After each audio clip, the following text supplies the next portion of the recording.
Hey friends, this is Jordan with O&Co Games. There's a funny dichotomy between the amount of time it takes to make something and the amount of time it takes to consume it. For example, these devlog videos usually take me about 3 to 4 hours to make, and it only takes you 3 to 4 minutes to watch them.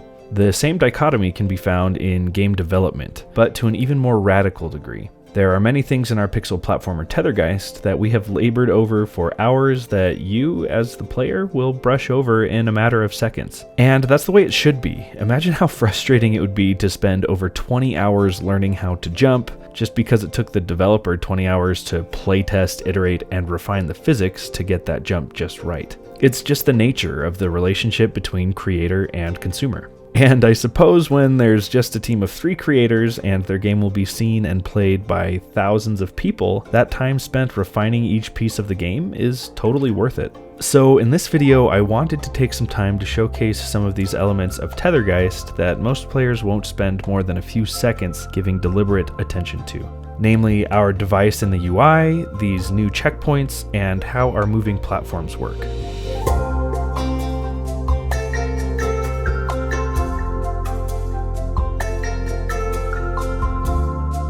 Let's start with our device in the UI. In Tethergeist, the player can split into a spirit form that she can rejoin with to traverse various obstacles. The catch is that she has to use one of these yellow nectars each time she splits. Narratively, she has a device that allows her to consume nectar, so we've included that device in a larger form as part of the UI. My teammate Noah provided me an animation and all of the visual layers needed to create this device. I stacked these layers on top of each other in GameMaker's Draw GUI event and coded the logic and sub-animations to depict the player collecting and consuming the nectar. We built this device with scalability in mind. Later in the game, May will be collecting different nectar types that will grant her different abilities. Players will need to stock up nectars in a certain order to be able to successfully beat each level. I think this design does a good job of accommodating this gameplay system, as it shows which nectar is next up to be used while also showing the rest of the nectar the player has stocked up.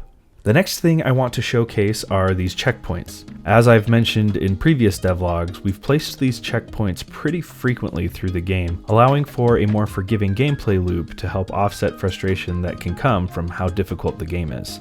Since that devlog, we've updated how our checkpoints look so they more accurately align with the look and feel of Chapter 1 of our game.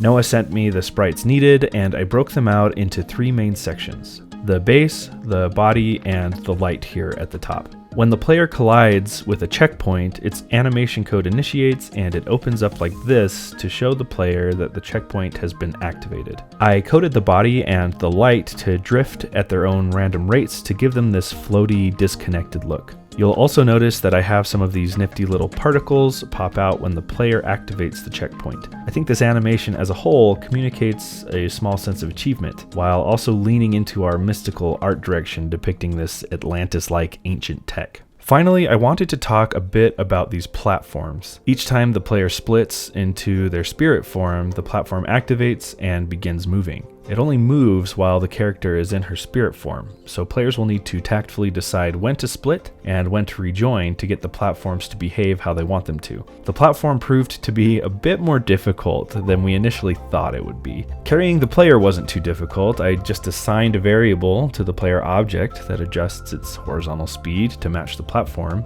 It was all of the spirit shenanigans that made the platforms tricky. The spirit needs to be able to flow through the platform, but what if the player rejoins while the spirit's in the platform? What about adjusting the spirit's speed when the player's on the platform? What happens if the platform runs into the player when they're not standing on it? We have a ton of use cases that we've had to deliberately debug and code to ensure platforms behave the way players expect them to. Again, it's one of those things that we spent hours on that most players won't even consciously notice. Don't worry, friends, it's a labor of love. Obviously, there's a lot more that we're doing behind the scenes to curate a compelling game experience, but hopefully this video helped shed some light on some of the more visually prominent examples. Progress is steady on Tethergeist, and we've got exciting news coming by the end of the year. To stay in the loop, please subscribe, wishlist Tethergeist on Steam, and join our Discord server. All of the links are in the description below. This game wouldn't be progressing as well as it is without all of the kind encouragement from you viewers, so as always, thank you so much for watching.